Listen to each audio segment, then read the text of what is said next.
सभी विद्यार्थियों का इस वीडियो में स्वागत है। आज जीएसटी के अंतर्गत रजिस्ट्रेशन करवाने पर एक कंपोजिशन स्कीम हुआ करती है। उसके लिए वो रेट एप्लीकेबल नहीं होगी जो एक्चुअल में जीएसटी में है। इसके लिए स्पेशल रेट तय होगी और उसके लिए स्पेशली रिटर्न फाइल करना पड़ेगा। जो 0, 5, 12, 18, 28 रेट होती हैं वो नहीं होगी। और इसमें इस स्कीम के क्या फ़ायदा होंगे, क्या नुकसान होंगे, इस वीडियो में देखेंगे। तो एक करदाताओं के लिए, जो छोटे करदाता होते हैं उनके लिए एक जीएसटी कंपोजिशन स्कीम सरल व आसान योजना है। ये छोटे व्यापारियों के लिए होती हैं। इसकी एक टर्नओवर निश्चित दर पर जीएसटी का भुगतान कर सकते हैं। यानी कि एक करदाता की टोटल टर्नओवर यानी टोटल बिजनेस 1.5 करोड़ से कम है। और स्पेशल जो एरिया अपने पड़े, हिमाचल प्रदेश, नागालैंड, जम्मू कश्मीर, इनमें 75 लाख अगर 1 साल तक हैं तो वह व्यक्ति कंपोजिशन स्कीम का फ़ायदा ले सकता है। अब इसमें सीजीएसटी एक्ट के अंतर्गत 2018 में संशोधन किया कि पहले इसमें सर्विस प्रोवाइड नहीं करवाया जा सकता था। अगर कोई किसी व्यक्ति ने कंपोजिशन स्कीम ले रखी है तो वो व्यापारी सर्विस का ट्रांजैक्शन नहीं कर सकता था, यानी सर्विस नहीं दे सकता था। ओनली गुड्स का ही व्यापार बिजनेस कर सकता था कंपोजिशन स्कीम के अंतर्गत। लेकिन 2018 में कंपोजिशन डीलर 10% तक टर्नओवर या 5 लाख रुपए की सर्विस की सप्लाई कर सकता है तो भी ये कंपोजिशन स्कीम ले सकता है। यानी कोई व्यापारी जो सर्विस प्रोवाइड करवाता था उसके लिए नहीं थी, लेकिन 2018 में इसको 5 लाख रुपये 10% टोटल टर्नओवर का और 5 लाख रुपए जो भी अधिक है में ये निर्णय लिया है। टर्नओवर की गणना करने के लिए एक ही पेन के साथ पंजीकृत व्यवसाय को टर्नओवर में ध्यान में अच्छा जो टर्नओवर कैलकुलेट करेंगे, जैसे कोई बिजनेस से अलग अलग छोटी छोटी दुकानें हैं तो उन सभी को मिलाकर टोटल टर्नओवर ज्ञात करेंगे और जो 1.5 लाख रुपए से कम है तो फिर वो कंपोजिशन स्कीम का फ़ायदा ले सकता है। और कंपोजिशन स्कीम जब ले लेगा तो वो जीएसटी CPN यानी कंपोजिशन स्कीम 2 रिटर्न दाखिल करना होगा। ऑनलाइन जीएसटी पोर्टल पर उपलब्ध है। ये योजना का विकल्प कौन नहीं ले सकता, यानी कौन सा व्यापारी इस योजना का फ़ायदा नहीं ले सकता? वो व्यापारी जैसे आइसक्रीम, पान मसाला या तंबाकू का निर्माता है। यानी कोई व्यापारी है जो आइसक्रीम बनाता हो, पान मसाला बनाता हो या फिर तंबाकू का निर्माण करता है तो कंपोजिशन स्कीम का फ़ायदा नहीं ले सकता। उसको रजिस्ट्रेशन करवाना पड़ेगा। या फिर व्यक्ति एक राज्य से दूसरे राज्य पर माल या सेवाओं का ट्रांसफ़र करता हो, सप्लाई करता हो तो फिर भी ये योजना नहीं ले सकते। कैजुअल व्यक्ति नहीं ले सकते। जैसे कोई बाहर से कोई व्यक्ति आया, अनिवासी व्यक्ति आया, फॉरेनर आया तो वो भी कंपोजिशन स्कीम का फ़ायदा नहीं ले सकता। कॉमर्स ऑपरेटर के माध्यम से कोई सप्लाई करता है ऑनलाइन, जैसे फ्लिपकार्ट, अमेज़ोन, ये सारी चीज़ें हैं, ये जीएसटी नंबर इनको लेना ही पड़ेगा। जैसे ऑनलाइन कोई चीज़ें बेच रहे हैं, अमेज़ोन में बेच रहे हैं तो उसके लिए भी जीएसटी नंबर लेना ज़रूरी है। कंपोजिशन स्कीम का फ़ायदा नहीं ले सकता। कंपोजिशन डीलर को कैसे बिल उठाना चाहिए, यानी कि जो कंपोजिशन स्कीम लिए हुए हैं व्यापारी तो वो बिल कैसे देगा कस्टमर को? कंपोजिशन डीलर एक चालान जारी नहीं कर सकता, यानी वो चालान से टैक्स जमा नहीं करवाया जा सकता। इसलिए क्योंकि एक कंपोजिटर अपने ग्राहकों से, क्योंकि वो टैक्स पे इसलिए नहीं कर सकता क्योंकि वो कस्टमर से चार्ज ही नहीं करता, जीएसटी चार्ज ही नहीं करता। वो एक नॉर्मल टैक्स चार्ज करेगा जो अभी आगे देखेंगे। वो जीएसटी के रूप में जो 0, 5, 12, 18, 28% रेट हैं उसके अकॉर्डिंग वो कस्टमर से, ग्राहक से जीएसटी चार्ज ही नहीं करेगा। जब जीएसटी चार्ज नहीं करेगा तो पे भी नहीं करेगा। इसलिए बिल पे क्या नहीं, बिल पे ओप सप्लाई जारी करना चाहिए। जो बिल जारी करेंगे ओप सप्लाई का जारी करेंगे। डीलर को बिल की आपूर्ति की शीर्ष पर लिखना व्यक्ति का उल्लेख करना चाहिए जो आपूर्ति लेने योग्य नहीं है। इस योजना का लाभ कैसे उठाया जा सकता है, इसकी क्या शर्तें हैं?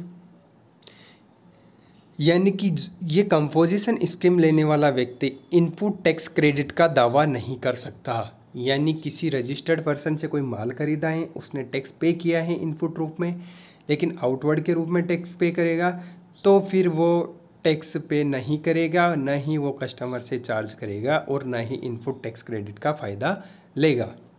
डीलर जीएसटी जैसे शराब के तहत कर योग्य वस्तुओं की आपूर्ति भी नहीं कर सकता है। यानी जो डीलर होगा वो टैक्सेबल वस्तु की सप्लाई भी नहीं कर सकता। करदाता का रिवर्स चार्ज तंत्र के तहत लेन देन के सामान्य दरों पर कर का भुगतान करना पड़ता है। यानी कि जो कंपोजिशन स्कीम है इसमें स्पेशल रेट होते हैं व्यापारियों के लिए, जो अपन आगे देखेंगे। उसी रेट से चार्ज करेंगे जीएसटी और उसी रेट से रिटर्न फाइल करेंगे। यानी जो माल के अंतर्गत ही टैक्स इंक्लूड होगा, अगर से अलग से शो नहीं करना पड़ेगा बिल में। यदि कर योग्य व्यक्ति के पास एक ही पेन के तहत व्यवसाय में विभिन्न खंड जैसे कपड़ा, इलेक्ट्रॉनिक, किराने का सामान आदि हैं तो उन्हें सामूहिक रूप से योजना के तहत ऐसे व्यवसायों की पंजीकृत करना होगा, योजना से बाहर होना चाहिए। यानी कि एक ही पेन के अंतर्गत, यानी एक व्यापारी हैं एक ही पेन कार्ड के अंतर्गत अलग अलग बिजनेस संचालित कर रहा हैं तो उनको सामूहिक योजना से इसका पंजीकरण करना होगा। अगर 1.5 लाख रुपए से प्लस हो रहे हैं तो अपने आप कंपोजिशन स्कीम से बाहर आ जाएगा व्यापारी। करदाता को अपने व्यवसाय के स्थान पर प्रमुख रूप से प्रदर्शित नोटिस और साइन बोर्ड पर रचना कर योग्य व्यक्ति शब्द का उल्लेख करना चाहिए। यानी उस दुकान पे भी शो करना चाहिए और बिल में भी शो करना चाहिए। एक बोर्ड लगा देना चाहिए कि हम जीएसटी में कंपोजिशन स्कीम का फ़ायदा ले रहे हैं। करदाता को उसके द्वारा जारी की गई आपूर्ति के प्रत्येक बिल पर रचना कर योग्य व्यक्ति शब्दों का उल्लेख करना चाहिए। जीएसटी संशोधन अधिनियम 2018 के अनुसार निर्माता व्यापारी अब तक 10% तक कारोबार या 5 लाख रुपये तक आपूर्ति करते हैं, जो भी अधिक। यानी कि पहले आ गए ये पॉइंट कि जो कंपोजिशन स्कीम लेता है आदमी वो पहले सब सर्विस का सप्लाई नहीं कर सकता था, लेकिन 2018 के एक्ट में टोटल टर्नओवर का 10% या 5 लाख रुपए से अधिक की सप्लाई कर सकता है। पहले क्या है था, गुड्स की सप्लाई कर सकता था, लेकिन अब सर्विस की भी सप्लाई कर सकता है। वो कितने कर सकता है? टोटल टर्नओवर का 10% या 5 लाख रुपए, जो भी अधिक हो आपूर्ति कर सकता है और वो कंपोजिशन स्कीम का फ़ायदा ले सकता है। अब रेट क्या है कंपोजिशन स्कीम के अंतर्गत? तो रेट देखेंगे जो मैन्युफैक्चरिंग ट्रेडर हैं, व्यापारी हैं और निर्माता हैं, मैन्युफैक्चरर हैं, उनमें टोटल 1% से टैक्स लगेगा। 5% CGST और 5.5% SGST, यानी 0.5 और 0.5% CGST और SGST लगेगा। क्यों लगेगा? क्योंकि ये एक राज्य से दूसरे राज्य में तो कर नहीं सकते, एक ही राज्य के अंतर्गत ट्रांसफ़र करेंगे वस्तु एवं सर्विस का, तो एक ही राज्य के अंतर्गत ट्रांसफ़र करेंगे तो CGST SGST अपने आप लग जाएगा। इंट्रा स्टेट सप्लाई हो गई वो, तो अपने आप CGST SGST लागू हो जाएगा। ये सर्विस में नहीं था लेकिन रेस्टोरेंट में लागू था। इसमें एल्कोहल शामिल नहीं है, इसमें 5% से लगेगा, जिसमें 2.5% CGST 2.5% SGST लगेगा। अदर सर्विस प्रोवाइडर, यानी अदर सर्विस पहले नहीं आती थी, अब इसमें क्या किया था, 2008 में संशोधन कर दिया, तो टोटल टर्नओवर का 10% और 5 लाख तक आप सर्विस भी सप्लाई कर सकते हो, तो उसमें 6% से टैक्स लगेगा, जो कि 3% और 3% होगा। कंपोजिशन डीलर द्वारा दाखिल किए जाने वाले रिटर्न, यानी कि कंपोजिशन स्कीम लेगा वो कितने रिटर्न फेस करेगा, रिटर्न फाइल करेगा। एक व्यापारी को तिमाही के अंत में महीने के 18वीं तिमाही के में कंपोजिशन स्कीम 08 कर भुगतान करना हो सके। यानी कि एक कंपोजिशन स्कीम में कोई व्यापारी रजिस्टर्ड हैं तो हर त्रैमासिक महीने के अंतर्गत 18वें दिन उसको रिटर्न फाइल करना पड़ेगा और रिटर्न 08 फाइल करना पड़ेगा। साथ ही GSTR 4 ये तो त्रैमासिक यानी 3 महीने के अंतर्गत composition form number 08 return file करेंगे और GST R4 भी आपको साथ में फाइल करना पड़ेगा, जो साल में एक बार होता है, एनुअल रिटर्न होता है, जो कि अगले वित्त वर्ष के 30 अप्रैल तक उसको रिटर्न फाइल करना पड़ेगा। GST R9A अगले वित्तीय वर्ष के 31 दिसंबर दाखिल किए जाने वाला वार्षिक रिटर्न है। कंपोजिशन स्कीम की क्या फ़ायदा हैं, यानी कंपोजिशन स्कीम लेने के क्या फ़ायदे हैं?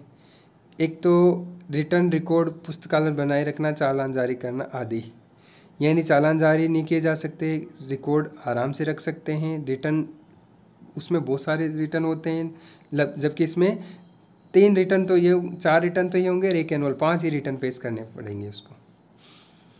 सीमित देयता, यानी सीमित कर देंगे, क्योंकि उसमें 28% तक रेट देना होता था, इसमें कितना देंगे 3% हाईएस्ट, और उसके बाद 1%, और अगर सर्विस का सप्लाई करता है तो 6% से बस, हाईएस्ट 6% रेट है। करों के रूप में उच्च तरलता कम दर पर कर, यानी कि दर की रेट कम है। रचना की योजना के नुकसान क्या है? इस स्कीम के क्या नुकसान हैं? व्यापार एक सीमित क्षेत्र होता है, क्योंकि व्यापार एक छोटा होता है, 1.5 करोड़ तक ही बिजनेस कर सकता है, और डीलर जो हैं एक ही राज्य में अपनी वस्तुएं सेवाओं की सप्लाई कर सकता है। यानी कोई व्यापारी जालोर का है और उसने कंपोजिशन स्कीम ली हुई है, तो वो अपने माल एवं वस्तुओं की सप्लाई, सर्विस की सप्लाई अपने ही डिस्ट्रिक्ट में कर सकता है, राजस्थान के बाहर नहीं कर सकता। यानी जालोर का व्यापारी गुजरात में माल वस्तु सेवाओं का वितरण नहीं कर सकता, सप्लाई नहीं कर सकता। कंपोजिशन डीलरों को कोई input tax credit, composition scheme है तो उसने कोई इनपुट के रूप में कोई टैक्स पे किया है तो उसका फ़ायदा भी उसको नहीं मिलेगा। करदाता ई कॉमर्स पोर्टल के माध्यम से शराब माल जैसे GST के तहत कर योग्य वस्तुओं की आपूर्ति के लिए पात्र नहीं है। तो इसमें कोई लिकर वगैरह गैर कर योग्य वस्तुओं की कोई सप्लाई भी नहीं कर सकता। तो कंपोजिशन स्कीम के कुछ फ़ायदे और कुछ नुकसान भी हैं।